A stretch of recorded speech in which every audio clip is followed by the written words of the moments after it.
Hey guys, welcome to my channel, Stock Compounder. My name is Brad, and today I want to talk about how to make money in stocks for beginners, okay? And this is really a framework for how to look at the stock market. It's a framework that was shared yesterday by Warren Buffett at the Berkshire Hathaway annual meeting, May of 2020.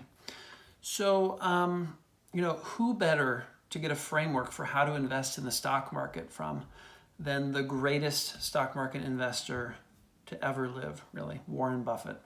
So let's get into it. So in his Berkshire Hathaway annual meeting, he gave this analogy.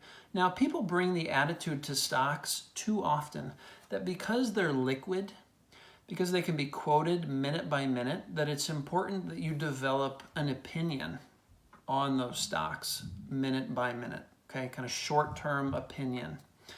That's actually quite foolish when you think about it. And this idea was taught to Warren Buffett by Benjamin Graham back in 1949. The idea that stocks are a partial ownership in a business has been crucial to Warren Buffett's success. Whereas, some people look at stock prices as, things that just wiggle around on charts, okay? Now, here's the analogy. Imagine for a moment that you decide you want to invest and you want to buy a farm, okay? It's a 160-acre farm, and you buy it at X dollars per acre, right? Now, there's a farmer on the land next door. Has the same 160 acres, same contour, same quality of soil. It's essentially, the same farm. It's an identical farm. Now, the farmer next door to you is a curious character. This farmer every day says to you, I'll buy your farm, or I'll sell you my farm at this price, okay? Now, that has got to be a plus as a farmer, as a landowner, to have a neighbor who, offers a price every day, gives you options, right? You don't usually get that with farms. That's kind of an unusual situation with land, with farms. You do get that with stocks, on the other hand. If you own 100 shares of General Motors, on Monday morning, someone will buy your 100 shares or sell you another 100 shares. At exactly the same price. There's a price every minute that the market is open for your shares of stock. Now, when you bought the farm, you looked at what the farm would produce to decide, okay, is this a good investment or not? You look, I'm paying X dollars per acre, and I think, okay, I'll get so many bushels of corn or soybeans on average, whatever you're farming. Some years the yields will be higher, some years it will be lower. Some years the price of a bushel is going to be better, some years it's not going to be as good. But you're thinking in terms of averages, and you decide, okay, you're thinking about the potential of the farm. That's what's guiding you in this purchase of the farm, this investment in the farm. And now you have this idiot that buys a farm next to you who's sort of manic depressive, right? And you got to remember, the prices he's throwing at you, they're there to serve you. If they're beneficial to you to buy, his farm or to sell him your farm, then you have that option. But the prices he's throwing at you are not there to instruct you. They're not there to say, okay, hey, this is what your farm is worth, just because I'm willing to sell you my farm at that price. So that's an incredibly important point that people in the stock market often overlook, okay? The only thing you have to do is remember, right, that he's there to serve you. The prices are there to serve you, not instruct you. You bought the farm because you thought the farm was a good investment based on what it could produce, okay? You don't need constant quotes on it in reality. Now, that's obvious when you're dealing with a farm. For whatever reason, it's not obvious for a lot of people who are investing in the stock market. Participants in the stock market have the added advantage of a neighbor who you are not obliged to listen to at all, that is going to give you a price every day with all the ups and downs. Some days they're in a great mood, some days they're grumpy, right? But they're going to give you a price each and every day. Maybe you'll name a buying price that's compelling for you to sell, or a very low price that compels you to buy more. But you don't have to do anything, okay? Stocks have an enormous inherent advantage of people yelling out prices all the time to you. And many people turn that into a disadvantage. Now, this is the key point here. Many people turn it into a disadvantage because they let the price instruct them on what their stocks are actually worth, okay? And also, many people make a profit by telling you they know what price, this neighbor farmer is going to yell out tomorrow or next week or next month. You've got all of these forecasters trying to sell you their wisdom, okay? And there's huge money in that, huge money. So these people that are predicting what the farmer's going to say tomorrow, there's a lot of financial incentive for them to make these predictions.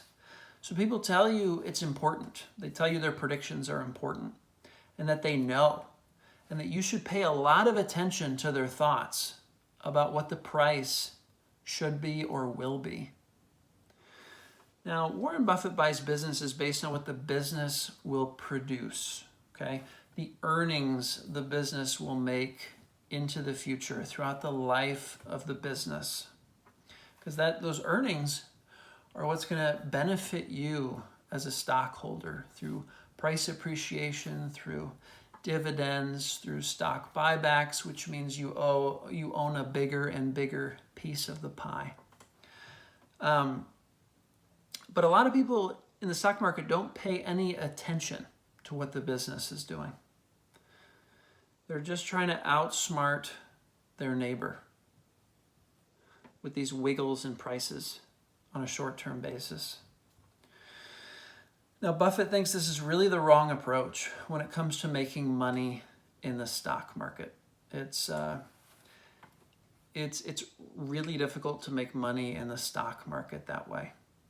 While it's also difficult to make money as a value investor, as a stock picker who's looking for bargains to buy in the stock market, there's a lot more people who have gotten very wealthy by doing that well than by trying to predict these short-term price fluctuations.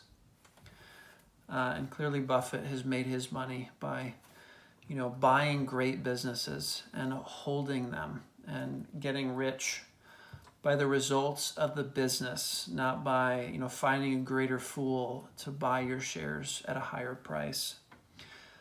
So, a partnership in a business is the foundation of Warren Buffett's success.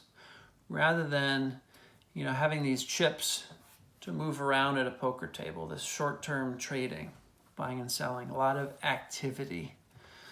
So, that's really the framework that I use for investing in the stock market, looking at stocks as what they are, partial ownerships in a business, finding great companies, finding a discount today, and having the patience until the market more accurately prices those stocks to what they're actually worth.